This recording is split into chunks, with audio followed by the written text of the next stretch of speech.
Good morning, everybody. Come on, first of all, let's agree. If you do not answer me, you will be target for all my questions. That's one. So relax. I'm sure, not that I'm not even going to ask. I'm sure many of you were forced to come. True or false? If you were forced to come, put up your hand. Don't be afraid. Don't look back. They're not looking. If they forced you to come, I can see. You know why I know? Looking at your faces, I know you were forced to come, but it's okay. There are times that I'm forced to do things too. You know, just try and open your mind, because in life you're going to be forced to do a lot of things that you do not want to do. So don't frown, because if you frown too much, you will make me nervous, and I don't want to be nervous. Just relax. I promise you that if at the end of the session you are not okay, just tell anybody that, you know what, it was a waste of my time and you owe me. Okay, at least now I can see one of the people that I was worried about smiling. So I'm getting encouraged. I promise you also that you will not be bored. Those that are, I know that big boys like to sit at the back, but move forward a bit, just small. Number two is that there's what you call a facilitator. A facilitator just facilitates discussions. I'm going to beg the mummies and the teachers that are here now, you can sit for now. At a stage when the discussion gets hot, you will leave us, because we want to talk. We want to discuss real issues and address real issues, because sometimes from what some teenagers have whispered in my ears, you people are causing small problem. So you will leave. True or false? Are we together? Don't be afraid. Don't look. Just be facing me. I'm on your side. I'm also on their side. So today we're going to be talking about choices in a digital age. And I understand that the theme for today's for the workshop is the exceptional teenager. We know what exceptional means. It means standing out. And to stand out in this day and age is tough.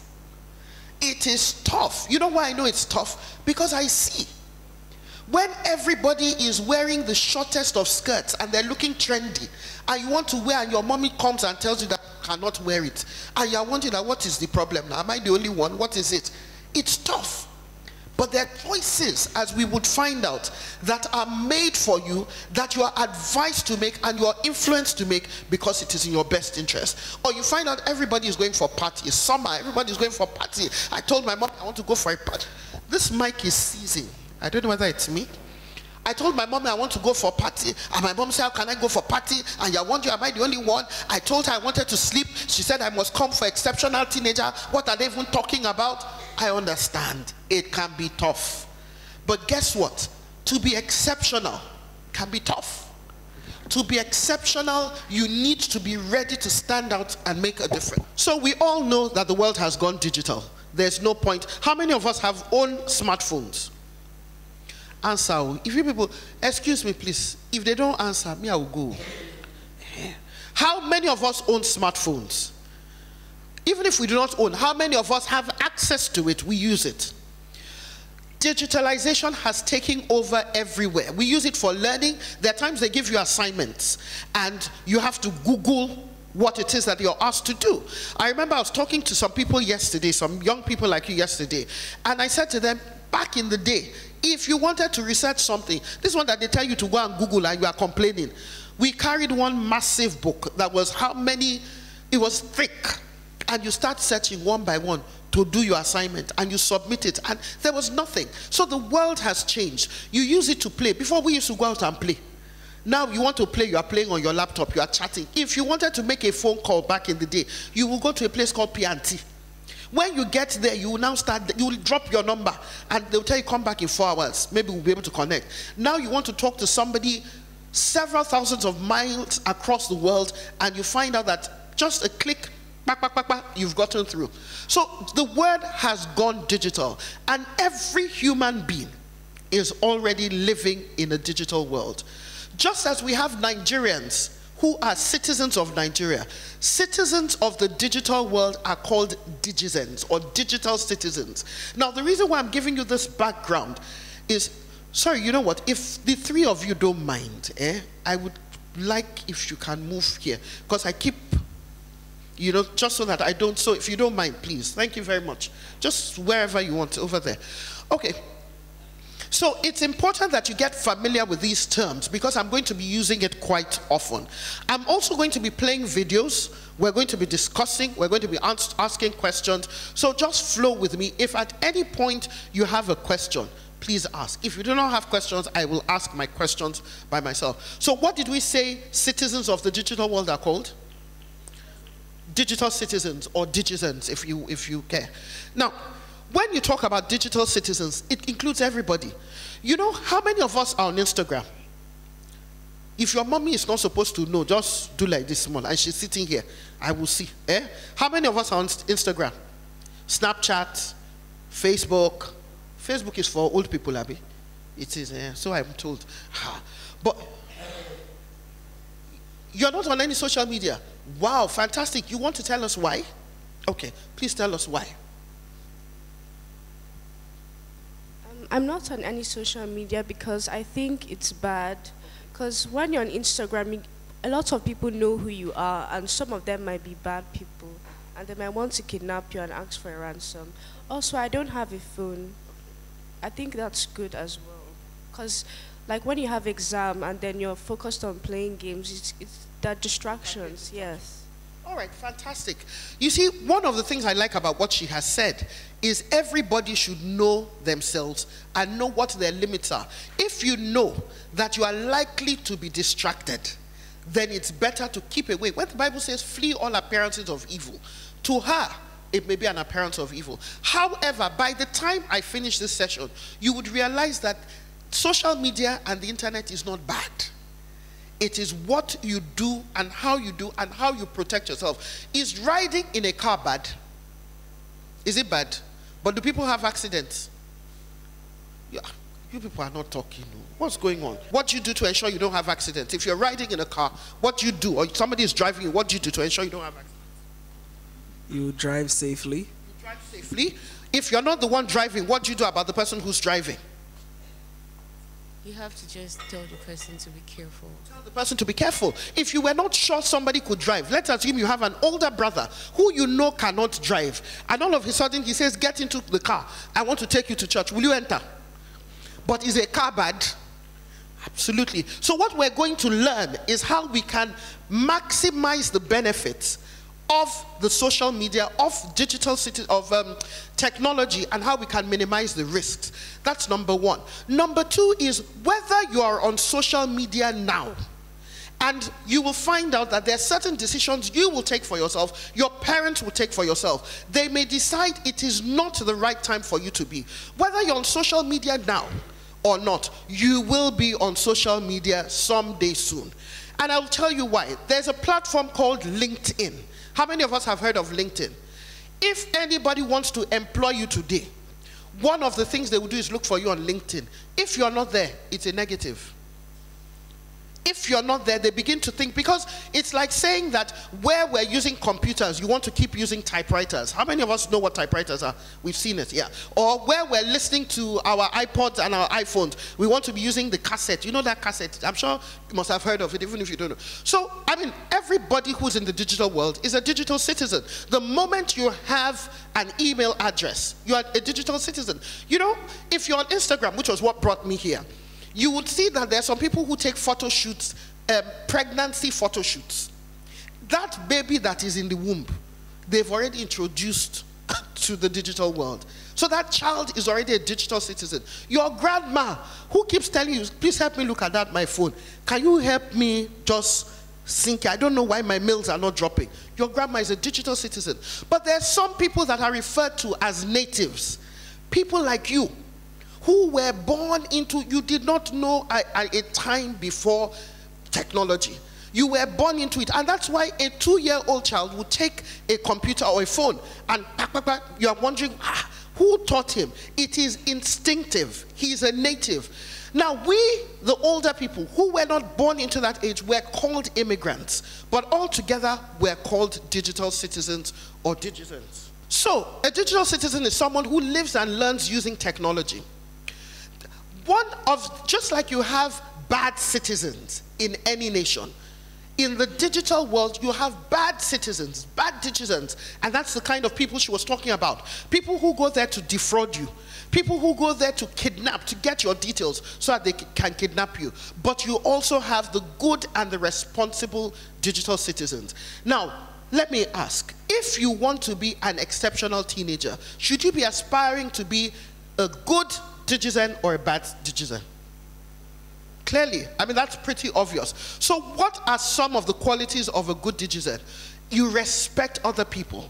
It's very easy to disrespect people on the internet. There's some people who go and post all manner of comments. That's cyberbullying, and we're going to talk about that at some stage.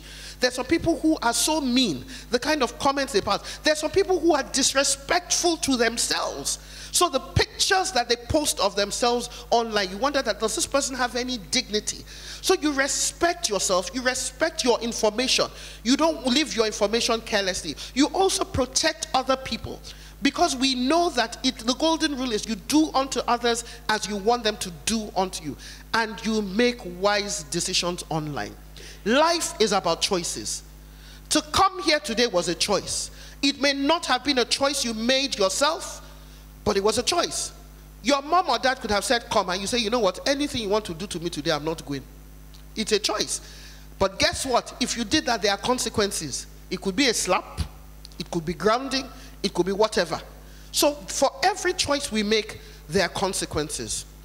Now, one of the reasons why our parents, and I like, again, what she said, one of the reasons why our parents and other trusted adults in our lives would try and keep us, shield us, and one of the reasons why we're having this program today is because even though social media and technology is not bad, it has amplified social issues, and our parents are concerned. Your teachers are concerned. So before technology, were people drinking alcohol? Absolutely. Before technology, were people bullying? Absolutely. Before technology, were people doing drugs or committing suicide or doing different things? Were people depressed? Yes, they were. So is technology the cause of these things? It's not. But what it has done is that it has amplified it, because it then makes you realize, if you were not thinking of drinking before, you have one, celebrity that you like or someone that you like, and you see that it looks as if the whole world is doing it. Why are they leaving me out? There's pressure on you to join in. Or you go on Instagram or Snapchat and you see it's as if everybody has gone for summer. You are the only one sitting in Nigeria. And then you start wondering, I don't know why my life is like this. Am I the only one? And then you start getting depressed. Or everybody is going to a school that is the happening school, and you're wondering why your parents decided to send you to a particular school. I have 2 children. My daughter is 24 now. My son is 21. And I remember when we were going to decide what secondary school to send her to, there were options. She could have gone to Green Springs, she could have gone to Grange, she could have gone to any school in Lagos. But I didn't want her to. Not because those schools are bad, they're very, very good. But you must know yourself. And as a parent, you must know your child. I knew that it would not be the best thing for her because she likes to enjoy. And those places will make the enjoyment more for her. So anyway, she went to a school which honestly, at the time we were sending her, I had no clue that she was going to go to that school. And so it was a friend of mine who had children in her class who said, look, because I told her, I said, look, all these exams that they're doing, I don't know anything. Tell me the schools that the girls should apply to. When they apply, they will go and do exam. So she said, there's one school, the exam is very tough. So let them go and do the exam. That they're not going there, but let them go and do the exam. So my daughter did the exam for the school. She passed very well. And then one day, it was time for the interview. For whatever reason, it was a public holiday. So I told her dad, I said, you know what, let's take a day trip. The school was outside Lagos. Let's take a day trip to the school. So we went there. As soon as we got to the gate and the father saw the way everybody was lining up in a straight line, he said, that's the school my daughter is going to. For 3 years, she cried. What did I do? How did you do this to me? Why did you let me go to this school? She didn't like it. She did not like it. But guess what? She's the better for it. It got to a stage where she was embarrassed to tell people that this is the school I'm attending. But that has to do with self-esteem. We will get to that. So there are times what social media does is that it amplifies some of these issues. Where you can sit down, Jeje, if you blunder in school, for instance, you did something that was not too wise in school. Back in the day before technology, it ends at 2 o'clock. Once everybody goes home, that's the end.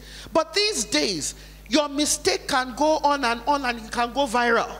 And everybody is talking about you and making fun of you, and you're wondering, how is my life is over? I don't want to go to school tomorrow. So social media, technology is not bad, but it can amplify those issues. So what we want to do is to show you how you can manage it such that you get the positives from it and you do away with the negatives.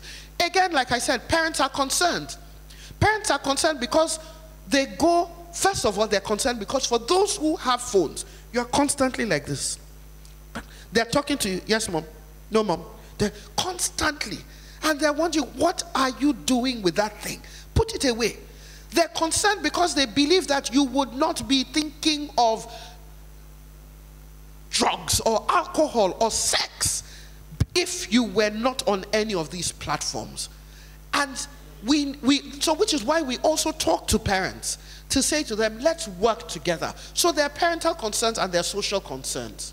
But like I said, it's not all bad. I like acronyms a lot. That's one of the things you're going to find out. The positive side of technology and social media is that it can give you rest. And what do I mean? It can relieve your boredom. You are bored one day, you go to YouTube, you watch one movie. The problem is when you cannot stop at one. And guess what? YouTube and a lot of these apps have deliberately planned for you not to leave. Who can tell me how? Who can tell me what they have done to make sure that you are constantly online? One person. Yes.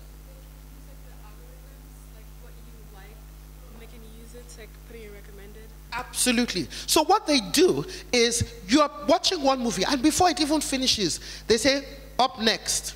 Play. They don't even give you the opportunity to use your hand to press it. It is deliberate and it is called persuasive technology, which is why you must be deliberate to say, no way. A machine cannot rule me. It's not possible. I'm the one that is in control. I'm the master of this thing. So it relieves you of boredom. It relieves you of stress. Sometimes again, you're bored, you're feeling stressed, you go, you watch something. It enhances communication. It enhances creativity. I know many people who have learned how to do makeup, how to cook, how to do different things just by watching things online. I know people who are promoting their businesses. There's a young girl called Danielle Isoja or something. She does create artwork with toothpicks. She's received many awards. There are another two young sisters, the Arike photographers. They're using the internet to sell their business. And they're just maybe about 8 years old. So it enhances efficiency. It solves social problems. I remember that there was a time when there was, I think there was a natural disaster in America. One of the ways that they were able to save people was through social media. They were able to say, okay, people are here, this is where you locate them, because the phone lines were dead. It also saves time. It saves money and it saves lives. How does it save time? If your parents had to drive you every time you wanted to talk to your best friend, imagine how long that would take now, especially if your best friend lives the other side of town. But these days with Facebook or WhatsApp or whatever, you can easily do that. And then it teaches you new skills. So there's a positive side to technology. The reality is that technology is indispensable. You cannot do away with it. As some people are still wondering whether they should be using it or not, some other people are talking about driverless cars. Yesterday, I watched a short video about how very soon, if you're a student, you don't need to read because your contact lens, you can buy contact lenses that will have chips in them. If you blink, it will bring out everything you have read. Now, we need to discuss the ethics of that, whether it's right or wrong. But technology is indispensable. People are pushing the boundaries. Right now, you have robots that are working in law firms. You have IBM Watson, who is working in a law. So if you were going to study law and you're planning to be a research assistant or something, it doesn't mean you don't have a job. But guess what? A machine is doing that job. So The world has gone. You want to order. There was a restaurant. There was a video I saw of a restaurant where it is purely automated. They're making the food. They're dishing it out. They're garnishing it. They're serving it. Wouldn't it be nice to have a robot that you can say, you just press your bed and it makes the bed? You press it, quickly arranges your room for you, tidies everything. It will be fantastic. Somebody might be thinking about it somewhere. So disconnecting from the digital world due to fear of cyber risk, it would be counterproductive. You need to learn, just like you need to learn how to make sure you're safe when you're in a car. You need to learn how to make sure that you maximize the benefit and minimize the risk, because digitalization presents great opportunities and it's the way of the future. So what's the solution? Equip yourselves with the skills and values that you need to minimize the harmful side effects and maximize the opportunities, and to make informed choices, because everything about life is a choice. It is a choice whether to spend 40 hours on the internet. There was a boy, I don't know how many of us saw it. They said for 8 days or so, he was playing video games. Did we hear about it? He wasn't sleeping, no. He was playing, yes. He was playing video games. That's how bad it is. So it's a choice. It's a choice whether to switch off and decide to study or whether to stay on. It's a choice whether to make somebody you do not know your friend, whether to follow somebody, whether to send nude pictures of yourselves. It is a choice. And it's a choice to decide, you know what, I refuse to participate in all this madness. So it is a choice. And that is why we're here today, to give you the solution. Because for every choice you make, whether online or offline, there are consequences. And while we're free to make our choices, we're not free of the consequences. There are consequences that come naturally because of the decisions that we have made. So one of the things I want you to know is that exceptional choices produce exceptional lives. And we're a reflection of the choices that we make on a daily basis. Any questions? If you don't have questions, may I ask a question? Yes, please. I promised myself I will never be on any social media for as long as I live. Have you changed your mind? No, I don't want to be on any social. What do you plan to study? Well, I want to be a soldier and also a medical doctor. So I plan to study. Okay, so you want to be in the military? Yes. And then you want to be a medical doctor? Yes. Okay. And how do you plan to get new ideas to ensure that you're using the latest to provide healing to your patients? Well, one of my teachers told me that, okay, technology is evolving and even robots, they can use robots to heal people, but I don't really want to do that. So. You don't want to use the robots? Okay, so let me tell you what is going to happen. There was a company, I think it's Kodak, Fusha, Kodak. How many of us ever knew Kodak? Kodak was a photography. Okay, how many of us have seen, yeah, we still use those cameras today. But you know how it, in fact, there are too many stories I can think of. One is Nokia, two is Kodak. You take pictures, then when you take pictures, you use what they call a film. It saves on the film. Then you now go to the place where they develop it. You give them, and they will now print it for you and give you back. How many people do you think still do that? It's become extinct.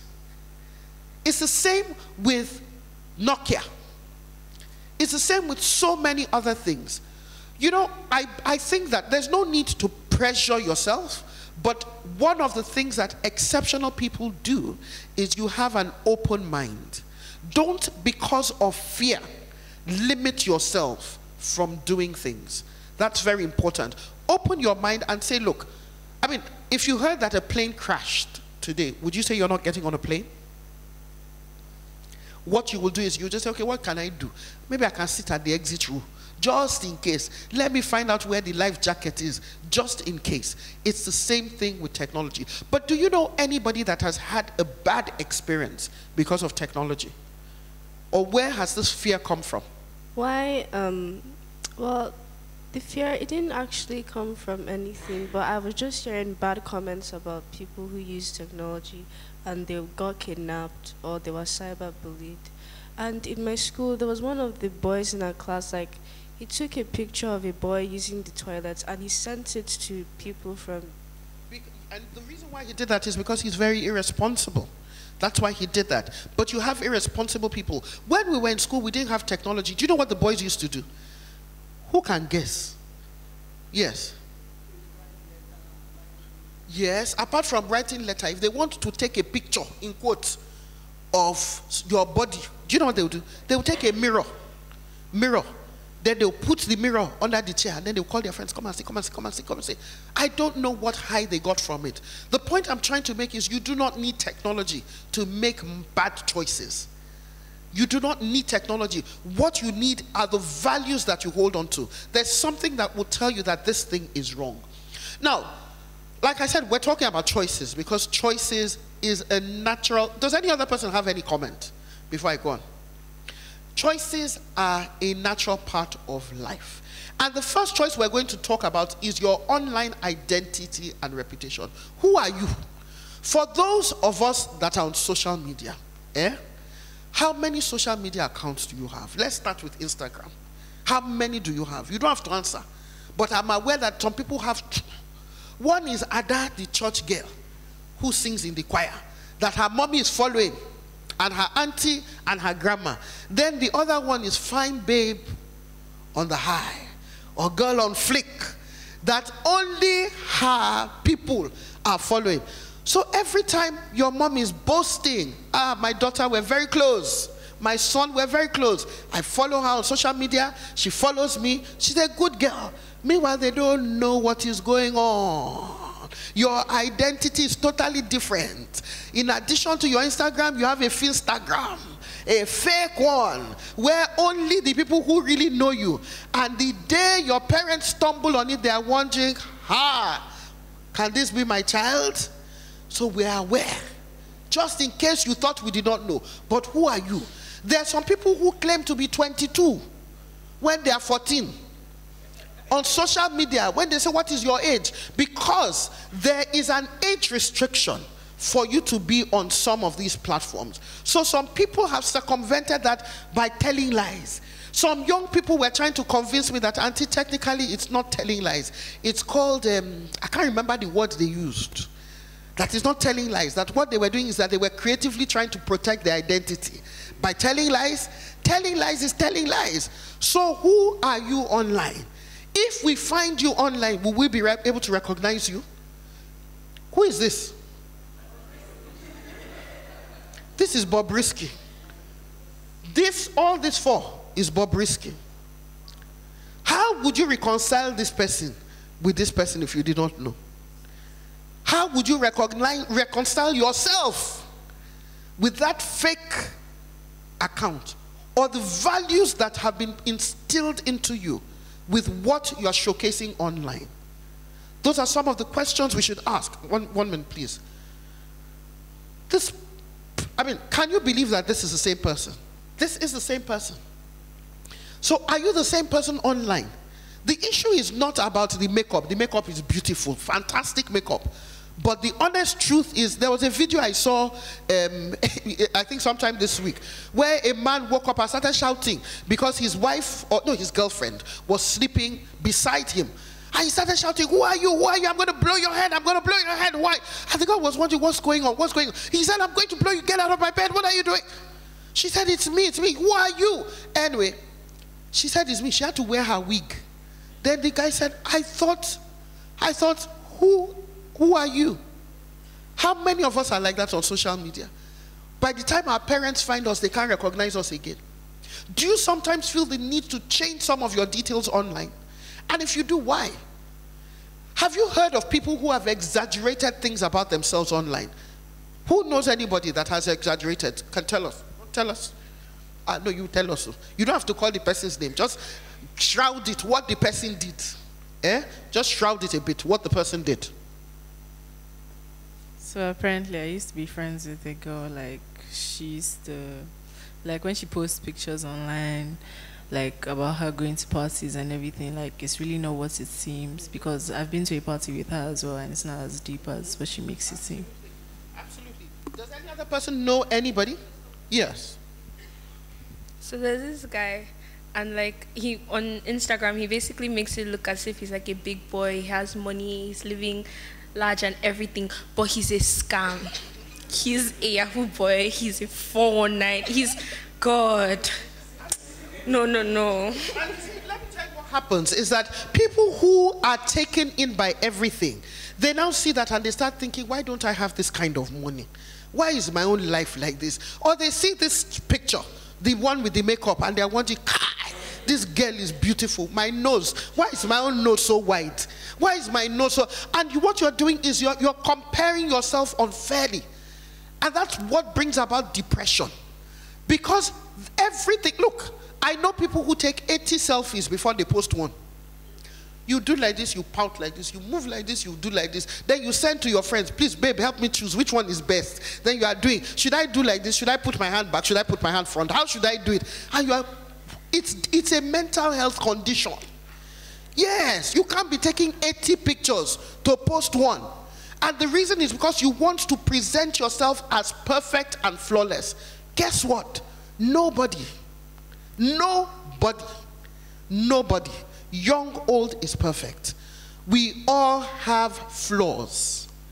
Some internal, some external, a lot both. Look, when I was younger, I was in uni then actually. I used to complain I have Chinese eyes, in case anybody, my eyes slant. I used to complain, I don't know why my eyes are so small, why are they slanting? One day, my roommate was helping me tongue my hair. And the rim of the tongue had gone off. I don't know what happened. The next thing, the tongue had entered my eyes. There was no prayer. I didn't pray to God. God, if you save me today, this eye, I will forever love it. I had a patch on my eye for over a week. Maybe God was just trying to tell me that this eye, you don't like it, Abby. No problem. Let me collect it back. So be careful what you do. Now, I want us to watch this video. What we're going to do is there's a form I'm going to give you. It's an anonymous survey. We're going to ask 2 questions. We do this in every school that we go to. And there was a school we went to in Lagos. I will not tell you the name of the school because I'm sure you know, a lot of you would know the school. And we asked 2 things you wish you could tell your parents. Why haven't you told them? One of the girls wrote there that I wish I could tell my parents that I'm a rich boss lady and that I have plenty of people's nudes. Why haven't you told them? Because I will stop making money. So what she had done is she had collected nude pictures of her friends and she had it and she was using it to blackmail them. So you mess around with her, I'll just send your picture, you give me 10K. Mess around her, that is blackmail. There is no responsible person that should be doing that. But first and foremost, what were you doing taking nude? You have a mirror. Let's assume, you know, there are some people when you catch them, they'll say, hey, it was because I thought I had one pimple. I wanted to check. You have a mirror. Look in the mirror and see whatever you want to see. Do not take a picture. Anybody who cannot like you until you have sent them nude pictures, stop it. And for the guys, don't think you're getting away with us. How many of us followed the Twitter that was trending? No more silent. I mean, what was it? One of the hashtag no more. How many of us followed it? Guys were shamed. I'm sure there are guys that you know. There are people that I know. Because boys before used to think, oh, okay, we can get away with it. Is the girl who is the victim, is the girl. Now they're shaming. Look, even if it is a lie, even if what was posted was not true, those people's reputation are totally messed up. Because the internet never forgets.